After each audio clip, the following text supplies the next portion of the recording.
Rhino. Dalphous, bonjour, bienvenue. Bonjour. Comment ça va? Très bien, vous? Ça va super bien. Mais, écoute, bien. on est trop content d'être là. Super. Ça va être un gros morceau du live là.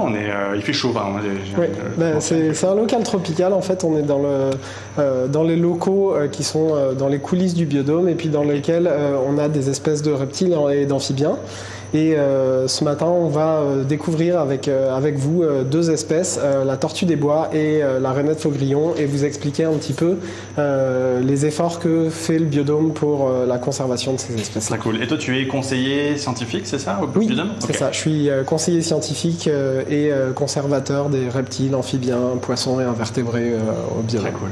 Et donc là derrière toi, c'est là où tu nous emmènes? C'est les rainettes, on va y aller, mais un petit peu plus tard. Fait que je vous invite à aller par là, on va aller voir nos petites tortues des bois. Tu nous teases pour la suite, c'est parfait.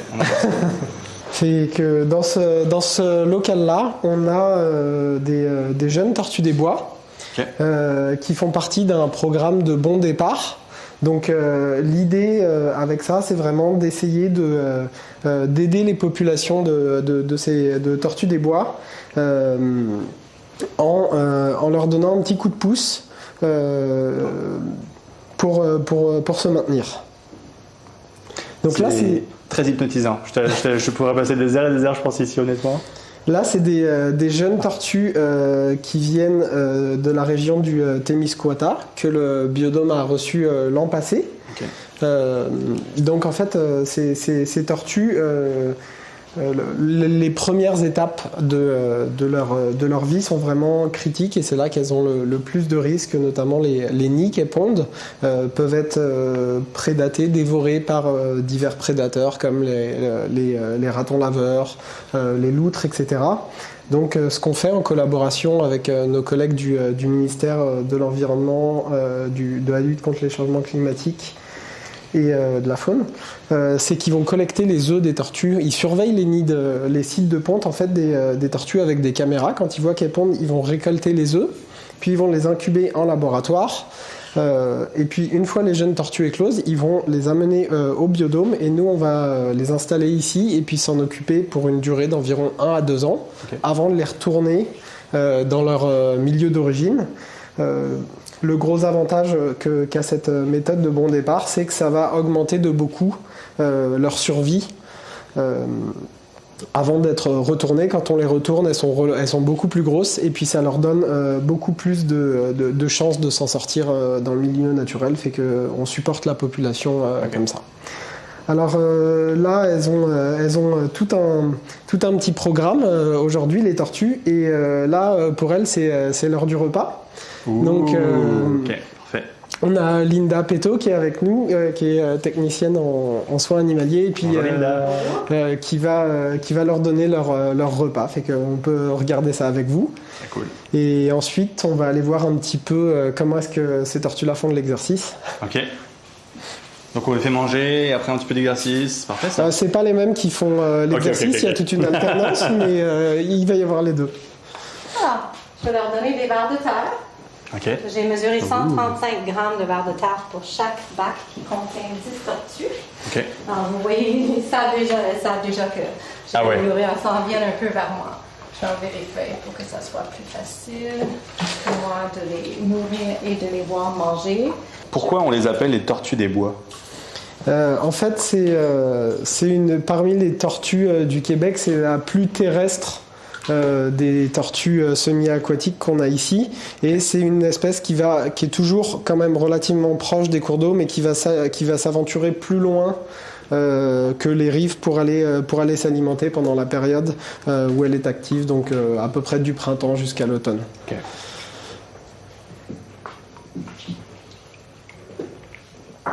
Alors c'est une espèce qui, lorsqu'elle est jeune, elle se nourrit presque essentiellement elle est carnivore. Ouais.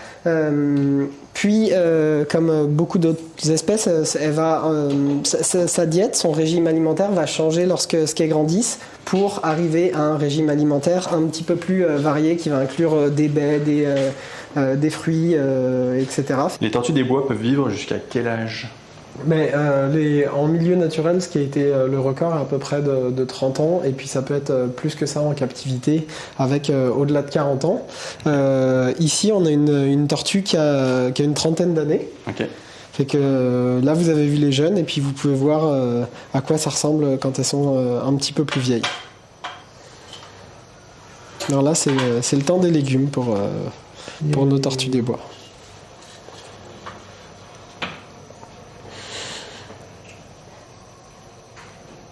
Puis si je peux me permettre de commenter un petit peu pendant qu'elles mangent, ce qu'on constate, c'est que les tortues qui ont passé 2 ans au biodôme avec des paramètres optimaux pour leur croissance, elles font la taille de tortues qui, en nature, seraient plus autour de 6-7 ans. Fait que cette période-là, ça aide vraiment à booster leur croissance. Ok.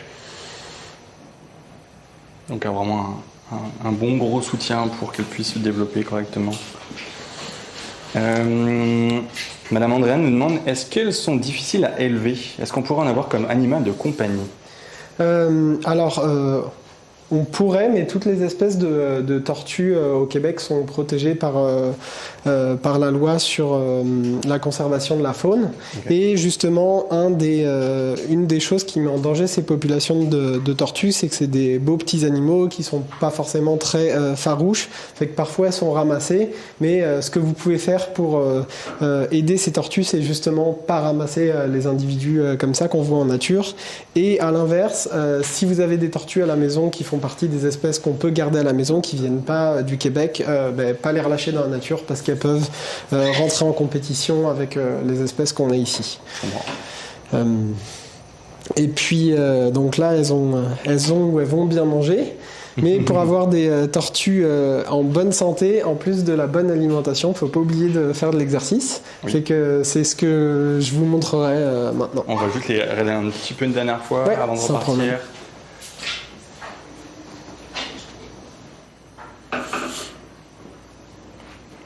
Avec le petit escalier ici pour qu'elle puisse remonter et grignoter.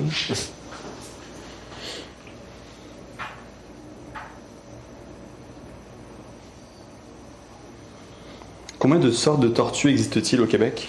Il y a 8 espèces de tortues qu'on retrouve. Okay.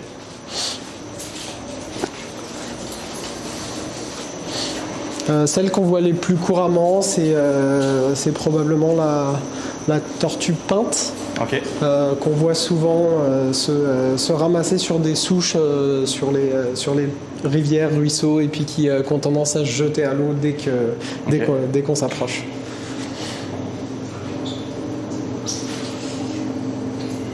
Alors là, on a un petit bassin qui a été construit pour leur faire un petit peu d'exercice.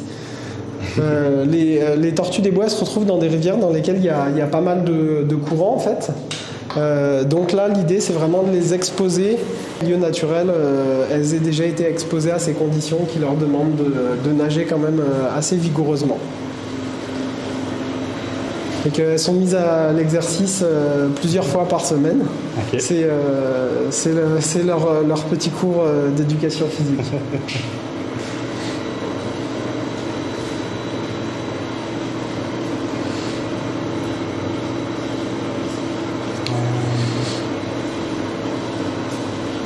On a Jules Brie qui nous demande, la tortue qui a 30 ans, est-ce que ça fait 30 ans que vous l'élevez? Alors j'ai plus la date de son arrivée en tête. Linda, te souviens-tu de... Non. Je pourrais pas vous le dire comme ça, il faudrait regarder. Le biodôme a ouvert en 92 et puis il y a certains des animaux qu'on a au biodôme qui sont là depuis son ouverture ou même d'avant, qui sont certains proviennent des institutions qui étaient à Montréal, que ce soit le jardin zoologique qu'il y avait ou encore l'aquarium, mais pour ces individus-là en particulier, je pourrais pas vous le dire de tête. Petit cours d'aquagym pour les tortues, ouais, on est là.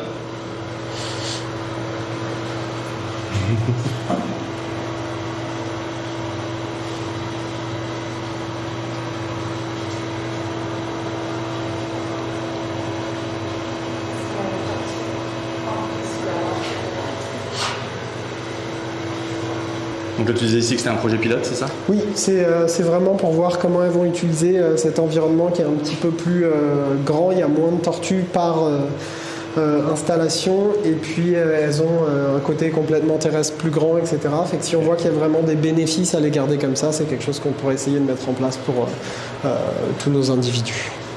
Donc l'idée, c'est de combiner les deux, en fait, la partie aquatique, la partie terrestre, et pas faire uniquement l'aquagym. Oui, l'aquagym, c'est fait pour les tortues à part, mais ça, c'est leur aire de vie. Okay, puis aussi, dans cette aire de vie-là, on a rajouté une pompe qui fait un courant un petit peu permanent dans le bac, et qu'on essaie de recréer quelque chose qui est le plus enrichi, complexe possible. Et puis, on va voir quel bénéfice ça a par rapport à la méthode classique qu'on a. Je comprends. On a une question par rapport aux régions. Dans quelle région du Québec habite-t-elle? C'est une espèce de tortue qui a une aire de distribution quand même assez vaste. On en retrouve jusque dans des régions plus au nord que Montréal, pas tout dans le nord du Québec. Et je pense que c'est une des espèces qui a la répartition la plus nordique aussi. Okay. Et puis on va retrouver aux États-Unis aussi plus vers le sud. Fait que c'est quand même une aire de répartition assez étendue. Donc plus dans l'est, mettons. Québec, oui, on va en retrouver dans l'est. Oui, okay. L'est de l'Amérique du Nord. Okay. Madame Andréane qui nous demande quelles sont les sortes de tortues qui sont les plus rares au Québec. Les plus rares, ce serait probablement la tortue molle à épines, je crois, qui a vraiment quelques sites de ponte au Québec.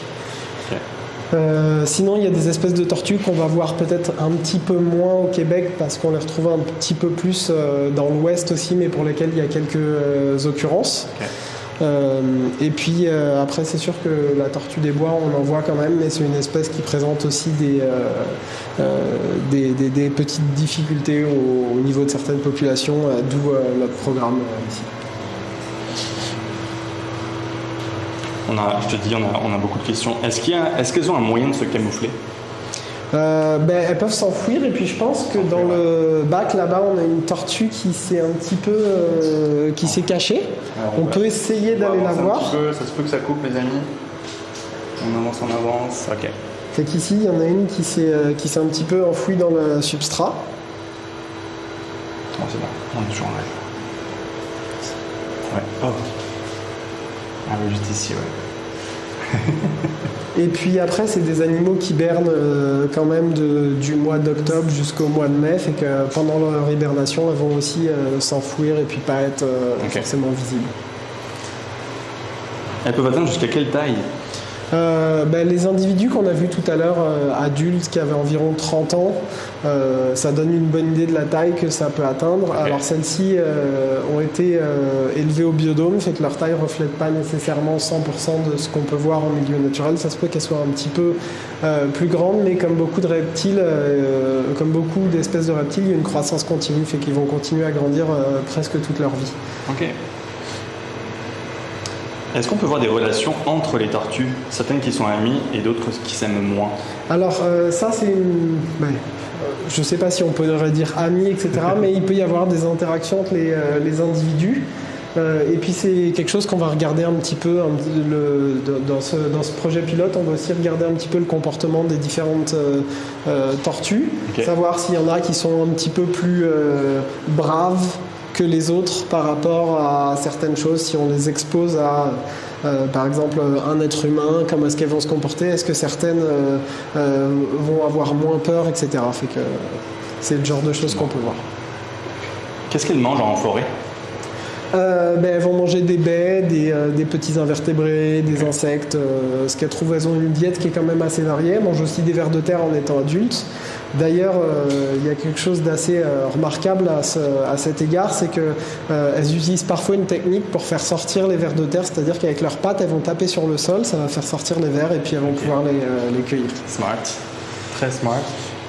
Bonne question, encore une fois, il y a beaucoup de questions. Comment on fait pour savoir si c'est un mâle ou une femelle? Alors, pour les jeunes comme ça, c'est vraiment difficile à déterminer.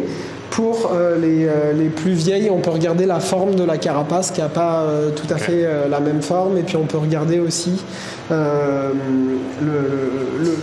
où se trouve le cloaque de la tortue par rapport à sa queue et puis à la carapace. Okay. C'est pas évident de les reconnaître.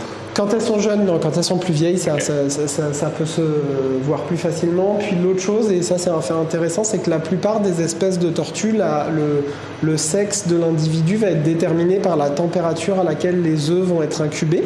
Ouais. Mais pour cette espèce-là, c'est pas le cas, c'est déterminé génétiquement. C'est une des seules espèces de tortues où ça fonctionne comme ça. Je vois qu'il y en a certaines qui lèvent la tête pour voir qu'est-ce qui se passe. Les caméras par ici. Reproduisent-ils les conditions hivernales pour les mettre en hibernation? Est-ce que l'hibernation est nécessaire à leur vie au musée? Alors oui, on fait hiberner nos tortues. C'est-à-dire qu'on les met au frais pendant quelques semaines, quelques mois. Et puis on essaye de reproduire ça au plus juste de ce qu'on sait, mais c'est vraiment difficile de connaître les conditions du micro-habitat de l'endroit où elles vont hiverner. Fait qu'on essaie d'avoir quelque chose de stable et puis de sécuritaire pour elles. Et oui, ça a un impact sur leur vie. Alors c'est sûr que pendant cette période, elles vont moins grossir parce qu'elles ne s'alimentent pas. Mais c'est quelque chose qui a été montré par plusieurs études comme étant quand même vraiment important pour leur cycle de vie. Okay. Combien de temps vous en général à la séance de sport ici, ça dure une trentaine de minutes. Okay. Quand elles sont un peu trop tannées, souvent elles vont aller s'accrocher sur les parois et puis ça nous dit que c'est la fin du cours. Là je pense qu'elles sont tannées là-bas, là. À gauche là, sur le rocher. Je trouve qu'elles sont un petit peu tannées. Est-ce qu'elles deviennent plus terrestres qu'aquatiques en vieillissant? Les petites ont de longues queues, mais je n'ai pas vu si les vieilles avaient les mêmes. Est-ce qu'elles deviennent plus terrestres qu'aquatiques? Sincèrement, je ne sais pas quelle est la proportion de temps passé en milieu aquatique versus terrestre en fonction du stade de vie. Mais c'est une question intéressante. C'est sûr que je vais aller vérifier ça. Et avant d'enchaîner, elles pondent environ combien d'œufs, demande Gabriel? Ça peut varier entre quelques œufs jusqu'à une vingtaine, mais je pense que la moyenne c'est autour d'une dizaine d'œufs. Très chouette. Je vous laisse contempler ça sur le chat. Puis vous les nourrissez, tu l'as peut-être dit, 2 fois par jour? Non, elles sont nourries aux 2 jours. Bye bye les petites tortues. Fait qu'ici, nous sommes dans le local dans lequel nous avons des rainettes faux-grillons. Okay. C'est également un programme pour lequel on va essayer de supporter une population en milieu naturel. Donc c'est quelque chose qui se fait en collaboration avec toujours nos collègues du ministère, okay. Et également l'université Laval et puis l'université d'Ottawa. Alors à cette période de l'année, on a des jeunes, des têtards qui se trouvent dans ces bacs-là. Ces têtards proviennent de rainettes qui se sont reproduits au biodôme. Donc c'est des individus qui nous ont été apportés par nos collègues du ministère, qu'on va reproduire au biodôme avant de les retourner en milieu naturel. Et puis encore une fois, en élevant ces têtards au biodôme, on va de beaucoup augmenter leur taux de survie et puis ainsi pouvoir supporter la population de rainettes faux-grillons. Alors pour l'instant, c'est une population qu'on surveille dans des étangs expérimentaux. Donc ça, c'est la collaboration qu'on fait avec l'université Laval. Et là, ce que vous voyez, ligne d'affaires, c'est s'assurer que les bacs dans lesquels les têtards se retrouvent restent propres et avec une qualité d'eau optimale. C'est quelque chose qui est vraiment important pour le développement des têtards.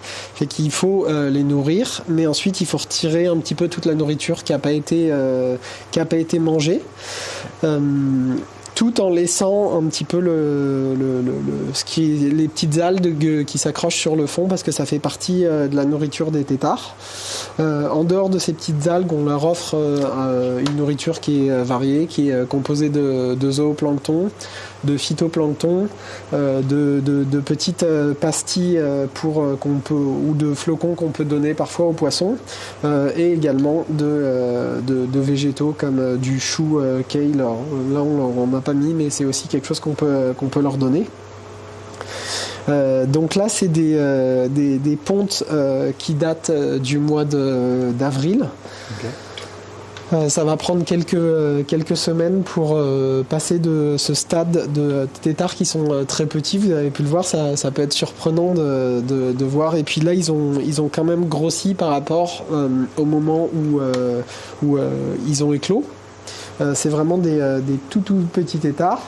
Et puis au fur et à mesure, dans les prochaines semaines, ils vont se développer, beaucoup grossir.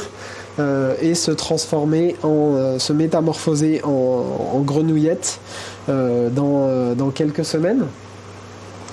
D'ici mi-mai, fin mai D'ici plus, juin. Mi-juin, fin juin. Okay. Puis si vous voulez, on peut essayer d'aller voir. On a quelques adultes ici. Allez. Alors c'est des petits individus et puis c'est des individus qui se camouflent pas mal, mais on peut essayer de voir si on est en mesure. Ah ben regardez, il y en a une qui est en train de nager dans le petit bassin là. Je sais pas, je peux me passer un petit peu pour vous permettre de bien la voir. Juste ici. Ouais, derrière la roche. C'est vraiment des petits amphibiens comme vous avez pu le voir qui font 1 à 2 grammes. Fait qu'on a vraiment tout ce soin au tétard qui demande beaucoup de minutie et de précision à faire là pendant plusieurs semaines. En fait, c'est quand même un développement qui se fait sur quelques semaines. Et un des défis pour cette espèce, c'est que c'est une petite grenouille dont la stratégie de reproduction va être de se développer, de pondre ses œufs dans des étangs ou des étendues d'eau qui sont temporaires. Okay. Donc, elles vont pondre les œufs, les têtards vont se développer dedans et puis se transformer avant que le milieu s'assèche. Puis le fait que ce soit des étangs temporaires, ce que ça permet, c'est qu'il n'y ait pas des prédateurs qui s'établissent dedans comme des poissons ou d'autres espèces de grenouilles qui peuvent avoir un temps de développement plus long. Mais en même temps, ça peut les desservir parce que des fois, elles vont choisir des sites qui peuvent être problématiques pour elles, comme les traces faites par des fois les tracteurs ou les voitures. Si ça se remplit d'eau, elles peuvent choisir ce type de site. Et puis c'est sûr que quand le véhicule repasse ensuite, c'est pas facile pour elles, et puis du coup elles vont être aussi beaucoup dépendantes des précipitations et puis du climat. S'il n'y a pas assez d'eau et puis qu'elles n'ont pas le temps de terminer leur développement, ça va être un échec pour leur reproduction. Et à l'inverse, si c'est un milieu qui perdure, au bout d'un certain temps, il peut y avoir d'autres espèces qui s'installent qui vont être des prédateurs pour ces petites grenouilles-là. On nous pose pas mal de petites questions, notamment elles pondent combien de bébés à la fois, demande Madame Andréane. Alors, elles pondent des grappes d'œufs dans lesquelles il peut y avoir plusieurs centaines d'œufs par femelle. Okay. Et puis de ça, ensuite tous les œufs vont pas forcément éclore. Il y en a qui peuvent pas être fertiles, mais une grenouille peut produire plusieurs centaines de têtards. Okay. Je pense que c'est jusqu'à 800. 500, j'avais cru. 700 ? Ok. 500, ok. On nous demande un peu la même question que tantôt avec les tortues. Quelle est la différence entre le mâle et la femelle ? Sur les adultes, parce que sur les têtards, on n'est pas en mesure de le voir, une des différences qu'on voit, c'est la couleur de la peau sous la bouche, sous la gorge de la grenouille, qui va être blanche chez les femelles et puis plutôt jaune chez les mâles. Ok. Donc repérer blanc ou jaune. Combien de temps ça prend avant qu'elles deviennent des adultes ? D'ici la fin de l'été, elles vont être transformées en grenouilles. Okay. Après, elles vont pas se reproduire avant au moins la saison d'après. Ok. cool.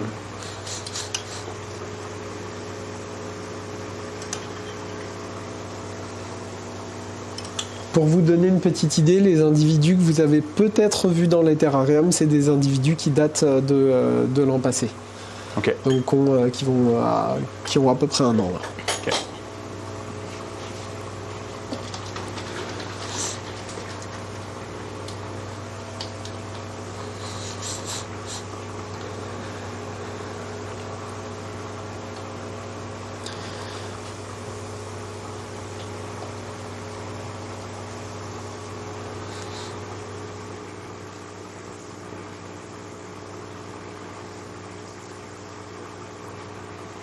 On nous demande quelle est la taille maximale d'un tétard.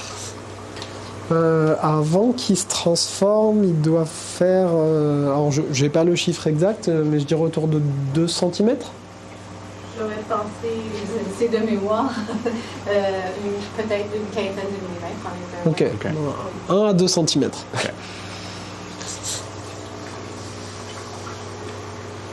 Fait qu'ils ont encore pas mal de croissance devant eux. Alors un des défis de l'entretien et puis des petits tétards comme ça, c'est que de par leur taille, ils sont vraiment très très très petits et sensibles. Trouver un moyen pour changer l'eau sans les déranger, c'est tout un défi. Alors on essaye d'être ingénieux et puis de parfaire nos méthodes. J'ai vu tantôt là des petits tétards qui se prenaient la petite pipette. C'est ça.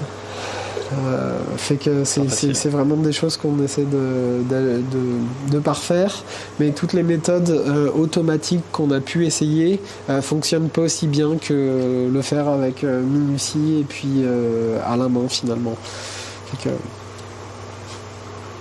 Puis ce gros nettoyage que vous faites là en ce moment, c'est combien de fois? Tous les jours. Tous les jours? Eh boy. Tous les jours et fois 12 petits bacs, là, ça nécessite plusieurs heures de travail chaque jour. Mais c'est vraiment la recette qui fonctionne le mieux et puis qui va nous permettre d'avoir plusieurs milliers d'individus cette année, on l'espère. Très cool.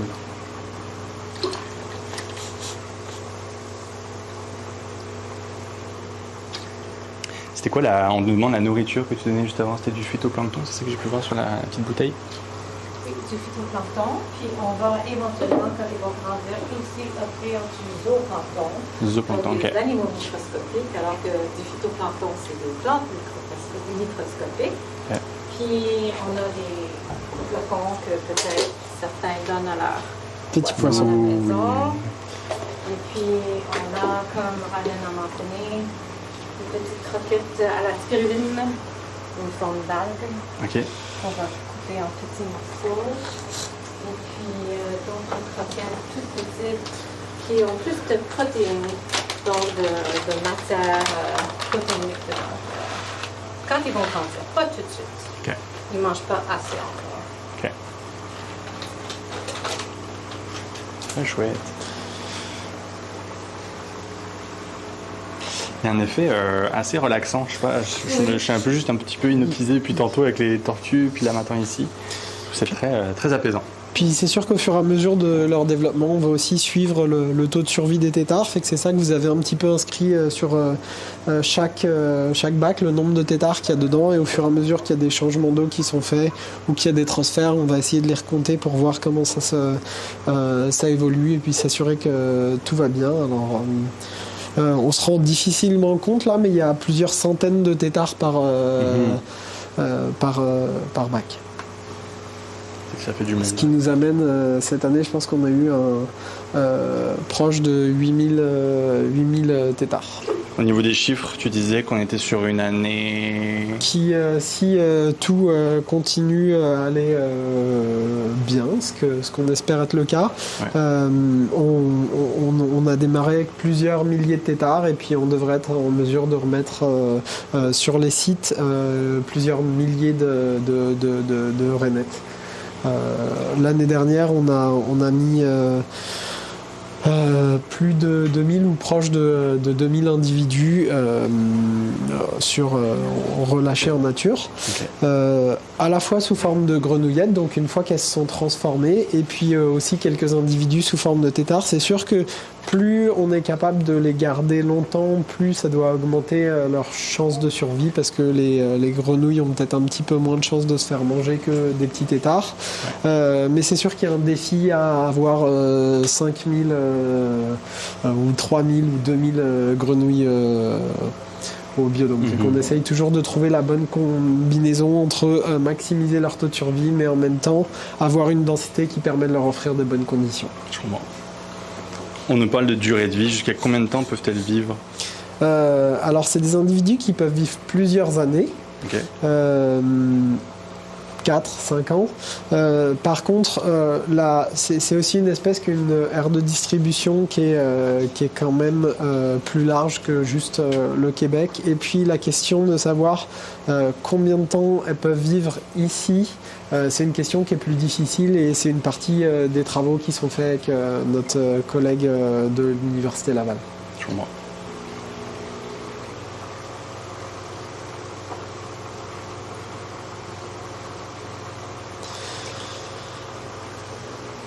Très chouette. On n'a pas d'autres questions du chat. Est-ce que côté Rainette, est-ce qu'on avait vu tout ce que tu voulais nous montrer ? Je pense qu'on a fait pas mal le tour. C'est sûr que ça aurait été plaisant de pouvoir montrer des adultes, mais on va s'ajuster aux défis de la technologie. On a quand même la chance de voir les têtards là. Ouais. Et puis peut-être que vous aurez la chance, vous avez eu la chance plutôt de les entendre chanter un petit peu plus tôt cette année. C'est aussi quelque chose que vous pouvez aller voir, le chant des Rainettes Faugrillon, qui est quand même assez particulier. Il y a des enregistrements qui sont facilement disponibles sur Internet. Et puis c'est une toute petite grenouille, mais qui chante vraiment très très fort. C'est proche de 80, ça peut être proche de 90 décibels, fait que c'est remarquable. Et puis je vous invite à aller voir à quoi ça ressemble. On avait une question que j'avais loupée. Elle mange combien de fois par jour ? Il me semble qu'on avait discuté de ça tantôt. Elles sont nourries une fois par jour. Une fois par jour, mais elles mangent toute la journée. C'est ça. Ouais, parce qu'il y a de quoi manger ici. Juste ici. On peut bien, et puis on peut en profiter pour vous montrer un petit peu comment est-ce qu'elles sont identifiées aussi. Ouais. Parce que c'est sûr qu'on va avoir un suivi de chaque individu. Ouais.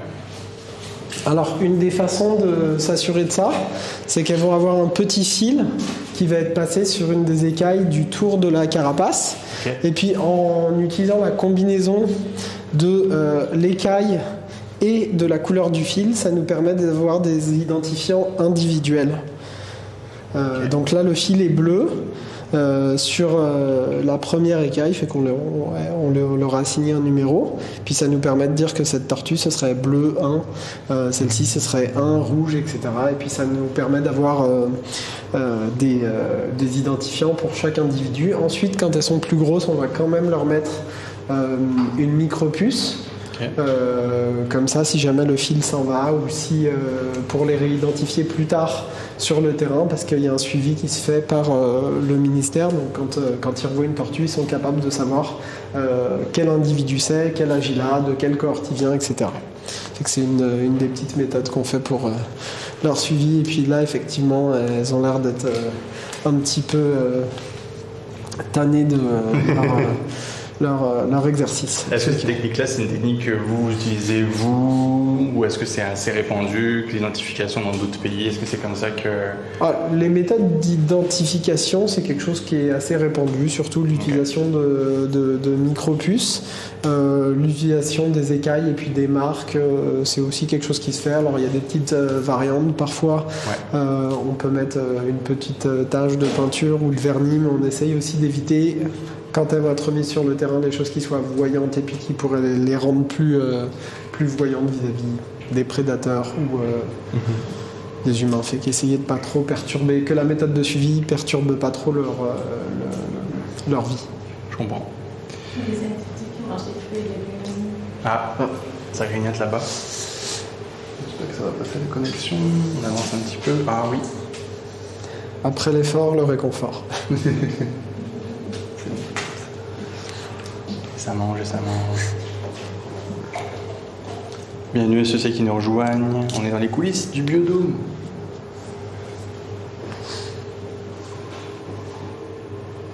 On discute petite tortue. Donc là, Gabriel, j'imagine que c'est une question par rapport aux tortues, j'imagine. Là, on est revenu sur les tortues. On nous demande combien pèsent-elles une fois adultes? Combien pèsent-elles une fois adultes? Je l'ai de mémoire, mais j'ai une feuille que je peux aller chercher. Ça doit être autour de 1. C'était quoi la question? Combien pèsent-elles quand elles sont adultes? Peut-être 500 grammes? Je vais voir la feuille. On va essayer. Quand le poids qu'on avait fixé pour la relâche en milieu naturel au bout d'1 an, c'était 260 grammes.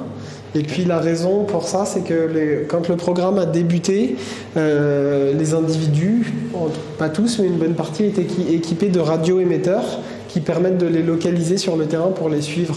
Donc au bout d'1 an, il y a une partie des individus qui dépassaient ce 260 grammes. Okay. À 2 ans, je ne saurais pas vous le dire, mais Linda a des poids ici, je pense, pour... adultes, autour de 1,2 kilogrammes. Okay. Puis là, ici, on a... ils sont toujours ici, celle-ci. Toujours en train de chiller.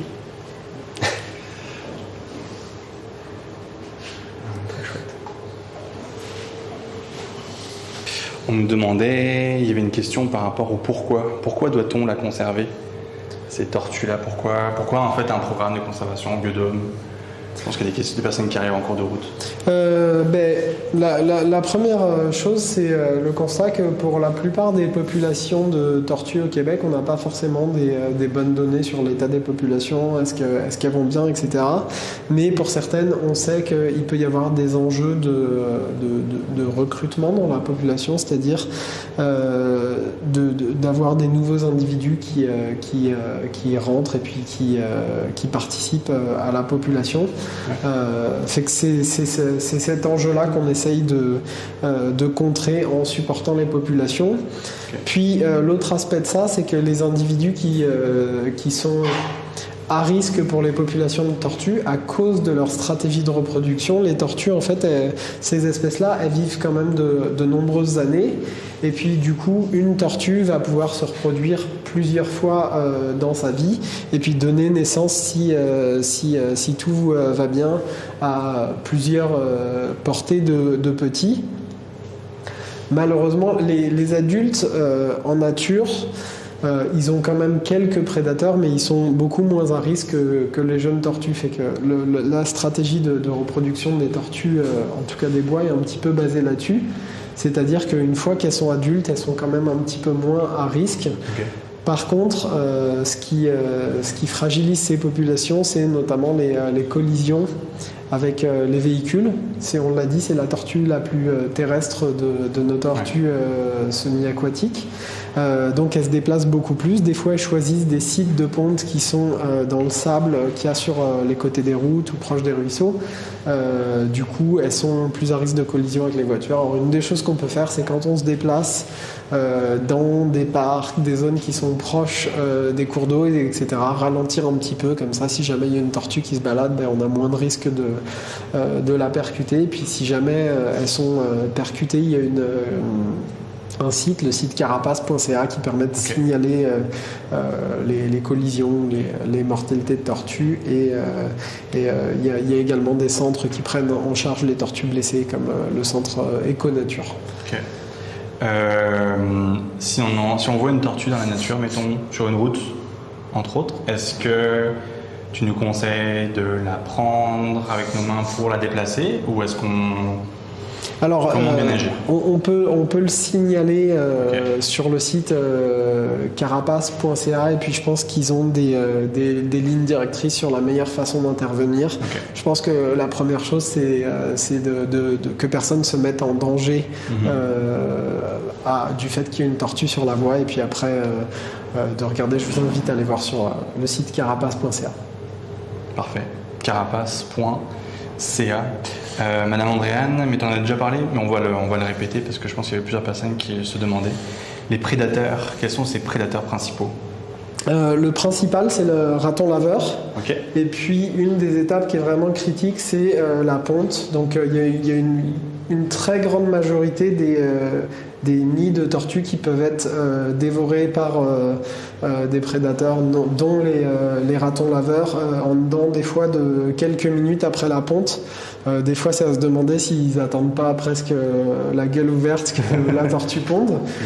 Donc le raton laveur serait le principal, mais d'autres petits mammifères comme les renards, les loutres, les visons dans une moindre mesure, un petit peu plus dans le sud, même si on commence à en voir ici, les opossums peuvent aussi en consommer. Si on pense à d'autres espèces, les tortues serpentines peuvent manger des petites tortues, etc. Fait qu'elles ont quand même une multitude de prédateurs, mais elles sont plus à risque dans les premiers stades de leur vie.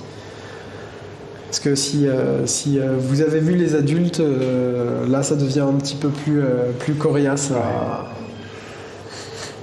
Là, elles ont pas mal fini de manger, ça va être le temps de débarrasser parce que elles en mettent un petit peu de partout quand elles mangent. Et puis généralement après avoir mangé, elles font des selles aussi. Fait que ça va être le temps d'un bon petit changement d'eau.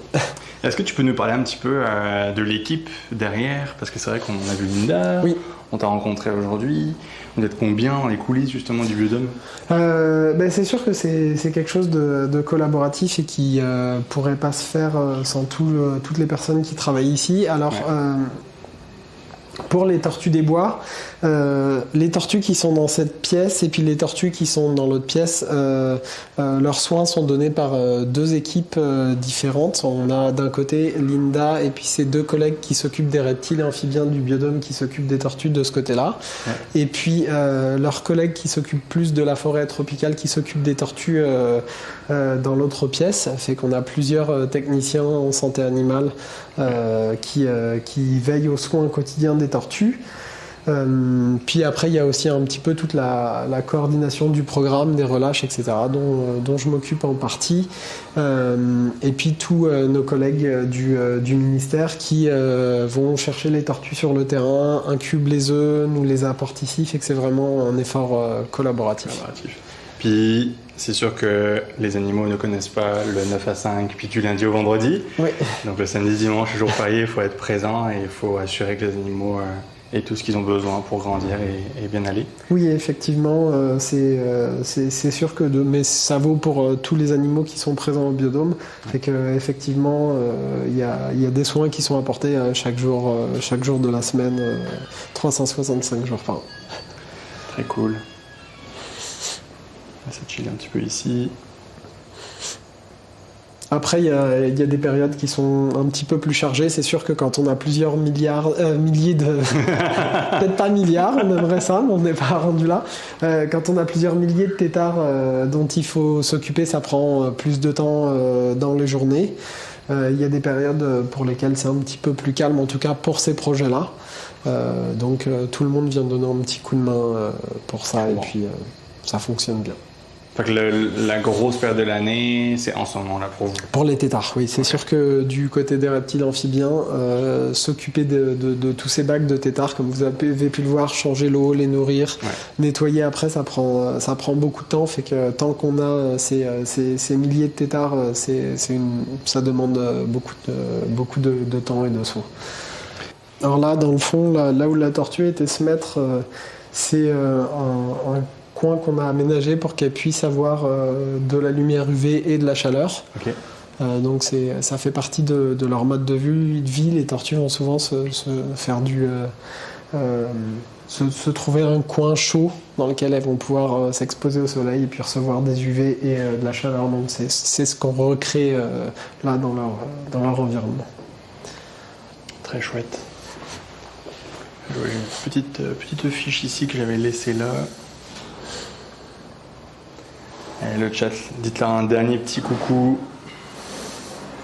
Je pense qu'on a fait le tour. Merci encore infiniment à toi, à Raylène Dagfous, d'avoir été avec nous aujourd'hui, pour ton temps, pour toutes tes explications. Merci beaucoup aussi à ta collègue Linda pour son temps, parce que je sais que c'est toujours un petit peu Ça demande un peu d'organisation là, de faire une petite visite comme ça aussi en live, comme ça en direct. C'est toujours avec grand plaisir qu'on essaye de faire découvrir un petit peu ces aspects de ce qui se passe au Biodôme, mais qu'on voit un petit peu moins.